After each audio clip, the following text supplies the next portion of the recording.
महाराष्ट्र में पिछले 24 घंटों में 24,000 से ज्यादा नए मामले, 10 लाख के पार कोरोना का आंकड़ा। पिछले 24 घंटों में महाराष्ट्र में कोरोना से 293 लोगों ने तोड़ा दम। राज्य में इस समय करीब 3.25 लाख एक्टिव केस। मुंबई में पिछले 24 घंटों में कोरोना से 2,172 केस, 44 की मौत। धारावी में फिर से बढ़ता दिख रहा है संक्रमण। मुंबई में रिटायर्ड नेवी अफसर की शिवसेना के कार्यकर्ताओं ने बुरी तरह से पिटाई की। एफआईआर दर्ज, 2 गिरफ्तार। महाराष्ट्र के पूर्व मुख्यमंत्री का उद्धव ठाकरे पर निशाना, कहा कोरोना को छोड़कर कंगना पर फोकस कर रही है सरकार। कंगना मामले में दाऊद की एंट्री। महाराष्ट्र के पूर्व मुख्यमंत्री ने पूछा क्यों छोड़ा डी गैंग के मुखिया का घर। एनसीपी नेता महाराष्ट्र सरकार में मंत्री छगन भुजबल के बयान से शिवसेना की बड़ी टेंशन। कंगना के दफ्तर पर बुलडोजर चलाने की आलोचना की। शरद पवार ने कंगना पर कार्रवाई से उद्धव सरकार को किया बरी, कहा बीएमसी का है मामला, सरकार से कोई लेना देना नहीं। कंगना को अब ड्रग्स मामले में घेरने की तैयारी। जांच के लिए महाराष्ट्र सरकार ने मुंबई पुलिस को लिखी चिट्ठी। शेखर सुमन के बेटे अध्ययन सुमन के पुराने बयान पर कार्रवाई के आदेश, लेकिन अब अध्ययन ने इस मामले से किया किनारा। दफ्तर के बाद कंगना का खार वाला घर अब बीएमसी के निशाने पर। डिमोलिशन पर स्टे हटाने की अर्जी डाली।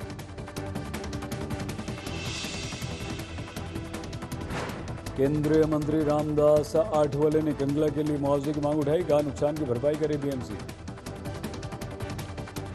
देश के कई शहरों में कंगला को लेकर विरोध प्रदर्शन। करणी सेना ने शिवसेना के खिलाफ मोर्चा निकाला।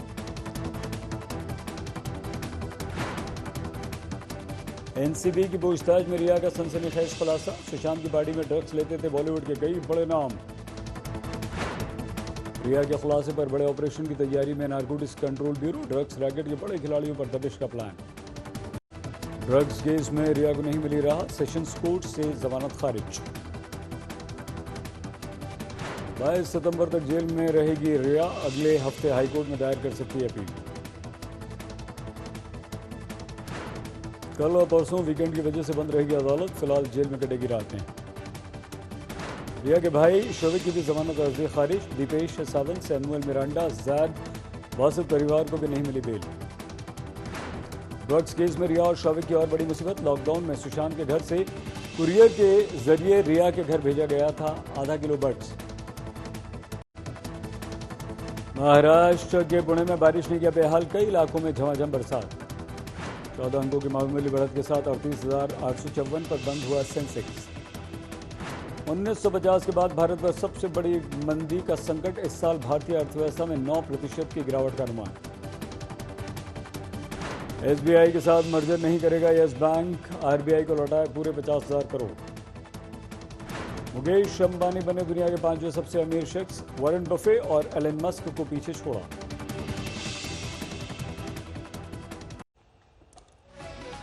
नमस्कार, आप देख रहे हैं आज तक, आपके साथ मैं हूं सईद अंसारी। बड़ी खबर इस वक्त की।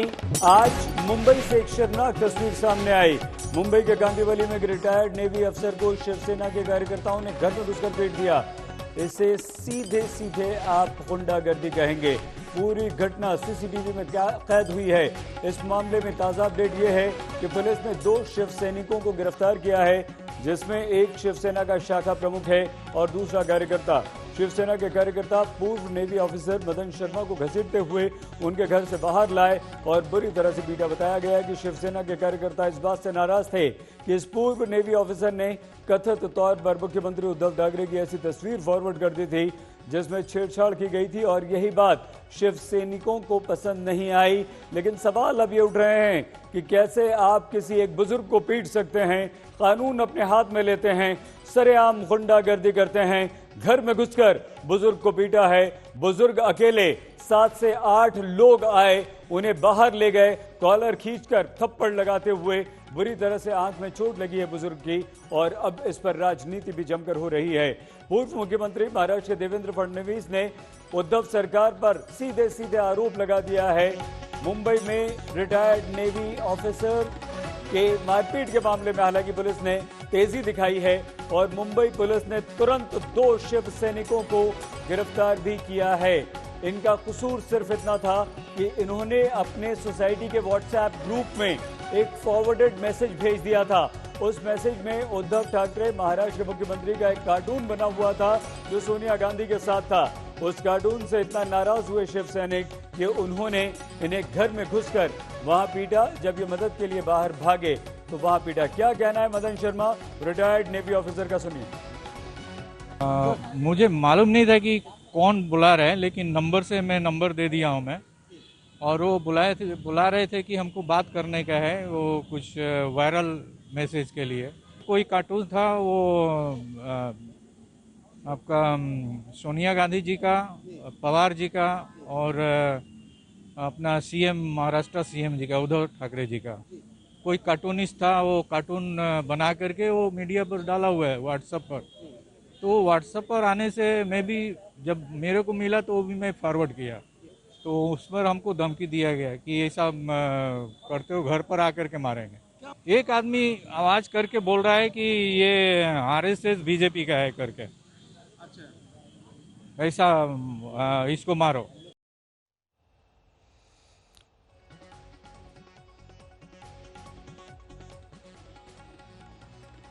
देखिए पूरी रिपोर्ट।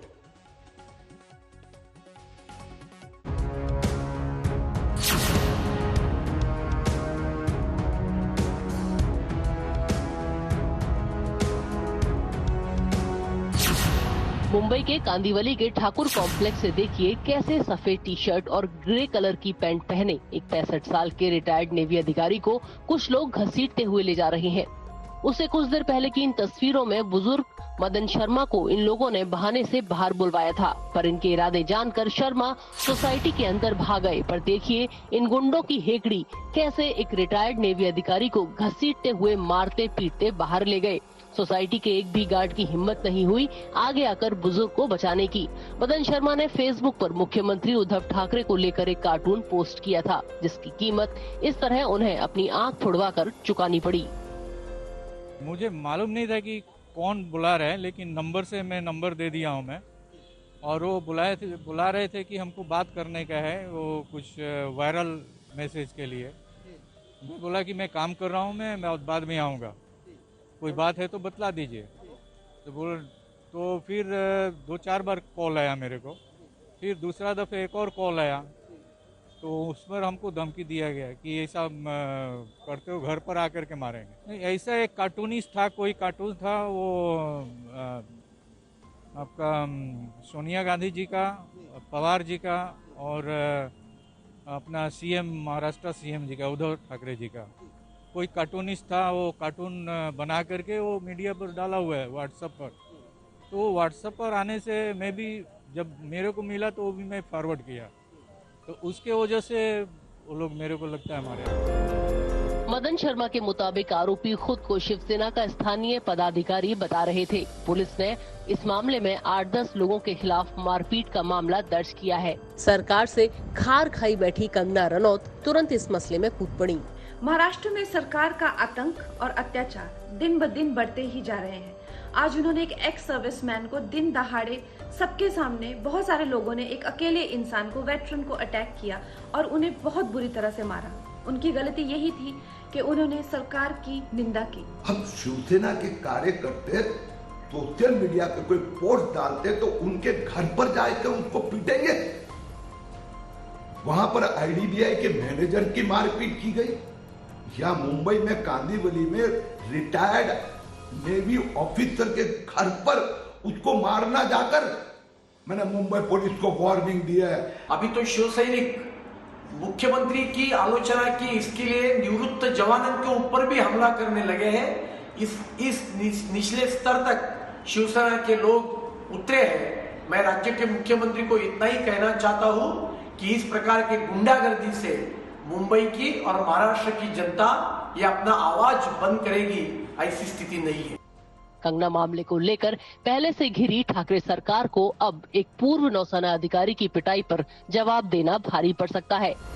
मुंबई से शिवशंकर तिवारी के साथ आज तक ब्यूरो। कंगना को लेकर राजनीतिक घमासान अपने चरम पर है। अब तक बीजेपी खुद को इससे दूर रखने की बात कर रही थी, लेकिन अब पूर्व मुख्यमंत्री महाराष्ट्र के देवेंद्र फडणवीस ने बीएमसी की कार्रवाई को दाऊद इब्राहिम से जोड़ते हुए इसे एक अलग ही एंगल दे दिया।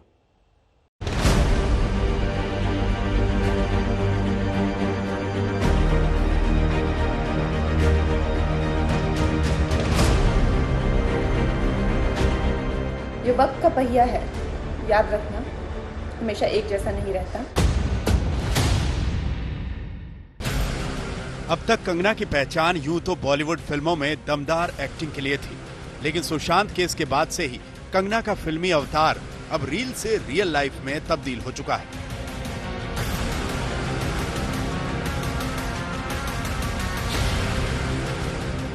मुंबई के पाली हिल में कंगना के दफ्तर पर बीएमसी का बुलडोजर चला तो कंगना फायर ब्रांड लेडी नजर आ रही।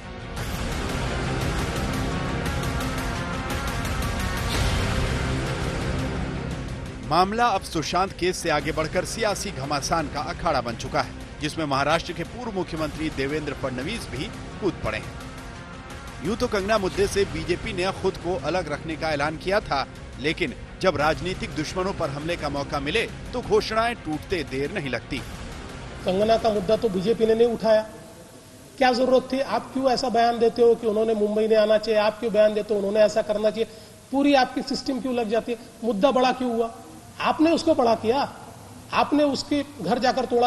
अब रोज शिवसेना के नेताओं के किसके किसके घर अवैध है, किसके ऑफिस अवैध है, चीजें बाहर आ रही है। आप दाऊद का घर तोड़ने नहीं जाते, उसका घर तोड़ने जाते हो। इस विषय को बड़ा किसने किया? बीजेपी का संबंध क्या है? उद्धव पर हमले के लिए फडणवीस ने दाऊद इब्राहिम को अपना हथियार बनाया। जी हां, अभिनेत्री कंगना रनौत के दफ्तर को बीएमसी ने मलबे में तब्दील कर दिया, लेकिन मलबे से उठी धूल अब महाराष्ट्र की सियासत को दागदार करने लगी। कंगना मामले में अंडरवर्ल्ड डॉन दाऊद इब्राहिम का नाम आना मतलब इतिहास की कई परतों का खुलना। महाराष्ट्र में मंत्री और एनसीपी नेता छगन भुजबल ने सफाई में बताया कि दाऊद के घर को लेकर शायद फडणवीस को सामान्य ज्ञान कुछ कम है। सवाल उठ रहे कि जितनी तत्परता दिखाई है कंगना रनौत का ऑफिस तोड़ने में, तो प्रतिपक्ष के नेता फडणवीस ये कहते हैं कि क्या इतनी तत्परता दाऊद का घर तोड़ने में दिखाएंगी बीएमसी, या फिर सरकार उसको समर्थन करेगी? देखिए, दाऊद के कई घर है, कई घरों का नीलाम सरकार ने किया है और कई घरों पर हथौड़ा भी चलवाया है। आप इतिहास खोलकर देखिए क्या है। फडणवीस ने पहले दिल्ली से दाऊद के घर के बहाने उद्धव ठाकरे पर निशाना साधा। पटना पहुंचने के बाद उन्होंने एक बार फिर से कंगना के नाम पर महाराष्ट्र सरकार को ये नसीहत दी कि इस वक्त राज्य सरकार को कंगना से नहीं कोरोना से लड़ना चाहिए। देखिए, महाराष्ट्र सरकार को ऐसा लगता है कि महाराष्ट्र में हमारी लड़ाई कोरोना से नहीं है, हमारी लड़ाई कंगना से है। आज सबसे ज्यादा कोरोना के केसेस महाराष्ट्र में है, लेकिन महाराष्ट्र सरकार उससे लड़ना नहीं चाहती, वो लड़ाई करना चाहती है कंगना से। और मैं तो उनको इतने कहना चाहता हूँ, आप अपनी जितनी क्षमता कंगना के पीछे लगा रहे हैं उसमें से 50% भी क्षमता अगर कोरोना के पीछे सीरियसली आप लगाएंगे तो शायद लोगों की जान हम बचा पाएंगे। समझना बड़ा आसान है कि कंगना के मुद्दे को राजनीतिक दल अपने नफा नुकसान के हिसाब से इस्तेमाल कर रहे हैं। नजर में सियासी भविष्य है और वर्तमान में पक्ष विपक्ष में खड़े होने की मजबूरी। मुंबई से कमलेश सुतार और दिल्ली से ऐश्वर्या पालीवाल के साथ सुजीत कुमार झा, पटना, आज तक।